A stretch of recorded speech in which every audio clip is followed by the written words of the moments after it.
Hi everyone, Eric Reynolds with your Fox 10 News Now update. In the latest in the vaccine rollout, by the end of the day, the CDC is expected to have updated recommendations on the Johnson & Johnson vaccine. Now this comes after officials halted use of the vaccine over concerns the shot may be linked to rare but severe blood clots. The CDC says it is looking now into reports of at least 6 women suffering blood clots, and one of them died.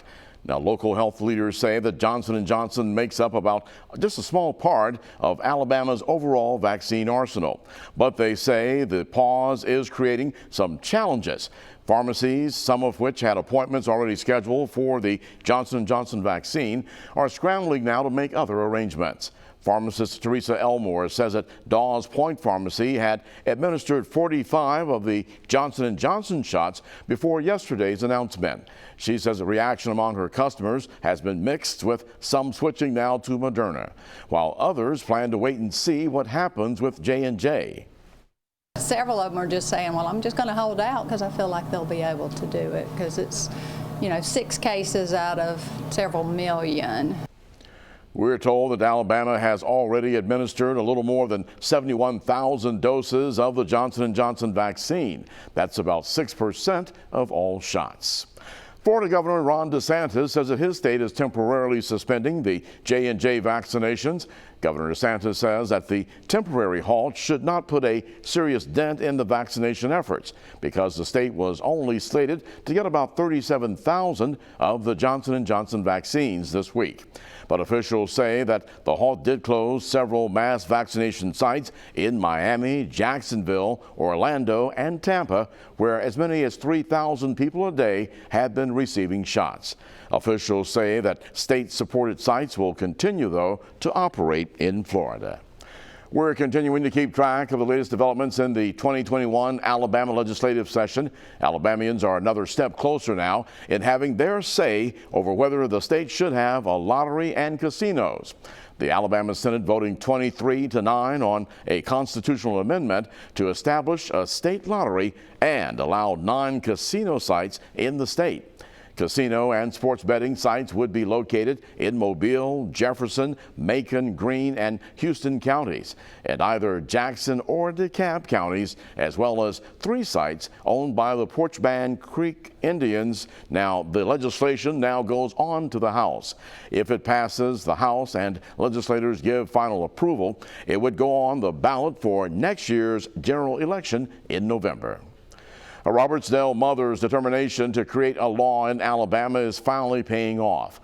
14 years after her son's death, Governor Kay Ivey has signed a bill outlawing medical examiners from removing an organ from a body without notifying the next of kin. It was a bill that Donna Atkins has fought for. Her 17-year-old son, Justin Crooks, died back in 2007 of an aneurysm. It wasn't until a court hearing in a wrongful death lawsuit years later that Atkins learned that Justin's heart had been removed before he was cremated. I talked with the legal guy of the forensic, Mark Bass, and he said, oh, they take eyes, hearts, brains, whatever they deem necessary, and they don't tell the loved ones because it would be upsetting. And there was no law that said they can, and there was no law that said they couldn't. Now, according to this law, there's really no penalty if a medical examiner does remove a body part without notifying the family. So Atkins' advice to anyone who loses a loved one is to ask if any of their organs have been removed before you bury or cremate them.